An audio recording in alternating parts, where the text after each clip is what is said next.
This Valentine's Day, celebrate the one you love the most with Hallmark cards at Walgreens. Valentine's Day is the best time to send your favorite person a reminder of just how much they mean to you. A Hallmark card is a super simple and beautiful way to say how grateful you are for the love you two share. Don't forget, Valentine's Day is Saturday, February 14th. Visit Walgreens today to find a Hallmark card that shows just how much you love them. Because love lives here. Every team, every topic, everywhere. This is Believe.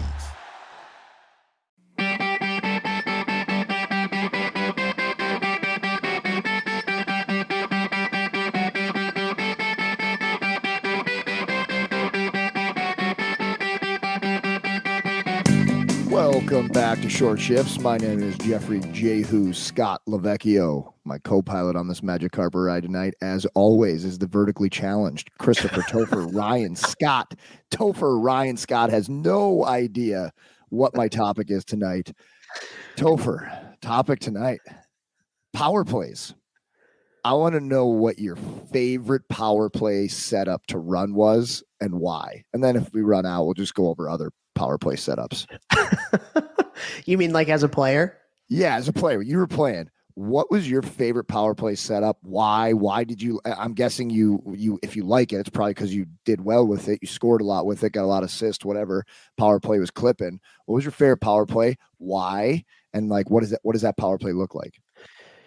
Oh man, that's a good question. Thank you for calling me vertically challenged, by the way. Appreciate that, love. But I think when I was at Cornell as a player, we had the number one power play in the country my freshman year. And we did an overload. We did an overload, which is fairly similar to a 1-3-1. It's Can you explain an overload in case there's players? So think of a 1-3-1, which is what you see with so many different power plays at every level now, where maybe even break that down even more. You got one guy that's up at the point. You got one guy that's on the half wall. You got one guy that's in the middle, which they call the bumper. One guy on the offside, and that's like the three. And then there's the one person that's in front of the net, right? And on the overload, it's basically when that person that's in front of the net pops off to the side of the net, right? And so, yeah, our power play was sick that year, man. We had it was me. I was down by the net front, kind of popping off. Matt Molson was the half wall player. We had Shane Hines, who was a third-round draft pick to Anaheim. He was the guy that was in front of the net that would pop out into the middle. We had Byron Bitts on the backside, who played in the NHL. Did you play with Bitsy in Providence? A little bit, yeah. You know Bitsy, big 6'5" monster, Saskatoon farm boy. He got some NHL games, and then our defenseman up top was Charlie Cook, who played a ton of years pro. And was a great player in and of himself. And so we did the overload, and we had I think the one thing is that like you have to put people in positions and roles where they're going to succeed. Right. And so Mols was the half wall guy because he really had great vision, but he can also rip a puck, and he scored like more than anybody I've ever seen from a wrist shot from the top of the circles or a snapshot from the top of the circles. Like he had that ability, which is very, very rare. Cooker up top saw it really well. He also had a one-time bomb.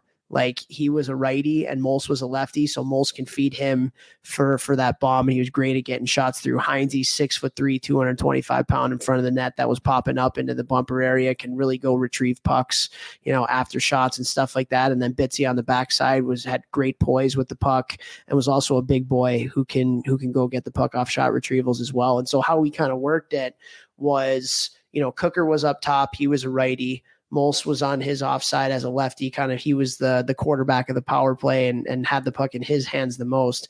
And when he got it, Heinze was in front of the net, and I would pop off to the side.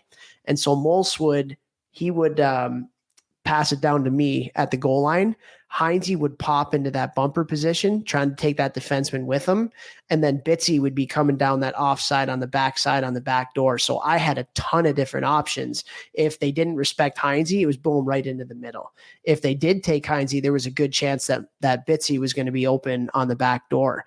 And also, if none of that was open, I would get it. I would fake like I was going to the net, and then I would just give it right back to Mols. And like, it was really funny because I wasn't shooting the puck. I like literally wasn't allowed to shoot the puck. Everybody else on the power play shot the puck way better than I did. So I was just a facilitator. But it worked out really great for a lot of different reasons. Number one, we all played our roles really, really well on the PP, and we were all hard. So like that's one thing that people don't talk enough about on the PP is shot retrievals. So whenever there was a shot retrieval, I was a dog on a bone. Heinze was a dog on a bone. Mols was a dog on a bone. Bitsy was a dog on a bone. Like we were getting that puck back. So we were able to shoot the puck and keep the other team on their toes a little bit, because when there's a threat for a shot, that keeps the PK on their toes. That keeps the PK on their toes. The other thing that was really good was that Cooker had an unbelievable one-timer from up top. So they had to respect him. And because they had to respect him up top, it opened up some things in the middle, and it opened up some things on the side where Mols and I were at, because if they didn't, like, it was almost a two-headed monster, right? Like if you are so far on Mols and my side, like Bitsy or Cooker, who were both righties, were right there for one-timers and see you later, because they can both bomb a one-timer.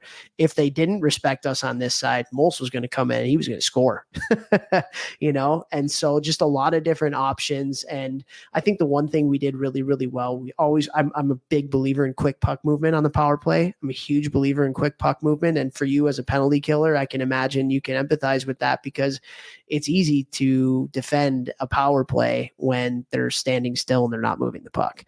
When they are moving the puck, it's a little bit tougher, because now you're moving, maybe you're letting some seams up, maybe your stick goes up in the air and you let through a passing lane, right? And so we moved the puck really quick. We had a bunch of guys who can shoot it. We had a bunch of guys who were a dog on a bone after that shot happened to go get those puck retrievals back.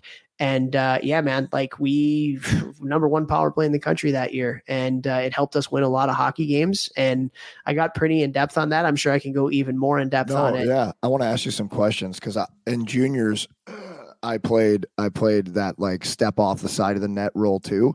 Mm-hmm. That was only in college a little bit too. And then in pro, I when I would go into Europe, I would play like actually in front. Where were your feet? Where were your skates when you pop off? Yeah, they were pretty much on the goal line. They were pretty much on the goal line. And I think the one thing that's really important for that player is that every time you get the puck, you have to look to the net and take a step or two to the net, because that keeps the penalty kill honest. Like if I got the puck from Mols on the half wall, right? And I got it and I just gave it right back to him without any form of like deception or any form of threat going to the net, that's easy to play against. And Mols got a lot of goals from passing the puck down to me pretending like I was going to the net, stopping on a dime and passing it right back up to him. Because when I threatened the net, their guys all collapsed towards the net, right? All the penalty killers collapse toward the net. All their eyes are now facing south and towards the net. They're not looking at Molson. They're not looking at Cooker anymore. So I would get it. I would threaten to walk it to the net, stop, go back, pass it up to Mols. If he had a shot, boom, he was taking it and he was zipping it right under the crossbar. Or if he didn't, he had that one-time threat in Cooker. So now, right, the PK are all retracting back to the net. Now you need one guy to get right back into Mols's lane, and you need another guy to get right back into Cooker's lane. And even Bitsy across, if that's... Or Bitsy across, right? Like you're really forcing the PK to have to make a decision. And so for me, as that off the net side guy, it was so important for me for just that half a second to a second, just threaten it. Just threaten it. And same thing, like deception is so important. Like Mols would threaten to shoot it, right? He had the puck in the holster ready to shoot. And then that caused everybody to kind of like their butts to get a little bit tighter. And then all of a sudden, boom, right over to Cooker, who now has a lane for a one-timer, or down to me, or across to Bitsy. And so just funny story here. What do we got? Like a minute left, but a really funny story is that so Mols, like obviously a sniper, and Heinze was a third-round draft pick. He wanted the puck too. And every time that Mols would give me the puck, like Heinze would pop, right? He would pop from the front of the net into that bumper area, into that slot area. Heinze thought he was open every time I got the puck. Love it. Every time he got the puck. And I'm a freshman. I'm a 5'4" freshman. Mols and Heinze are like high, like draft pick, like juniors, like unbelievable. And like every time we would go back to the bench, it was like, Topher, I was open.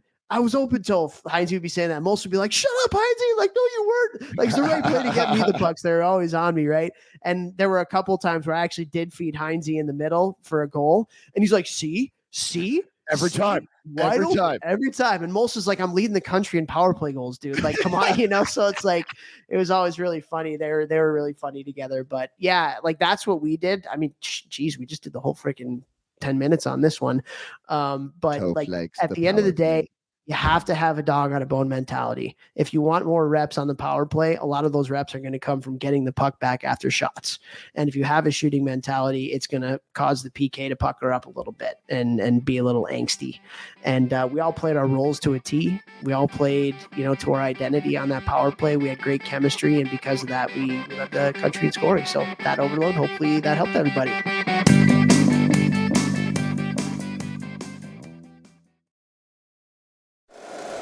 If you like the show, please take a moment to rate, review, and subscribe. It really does help the show to grow.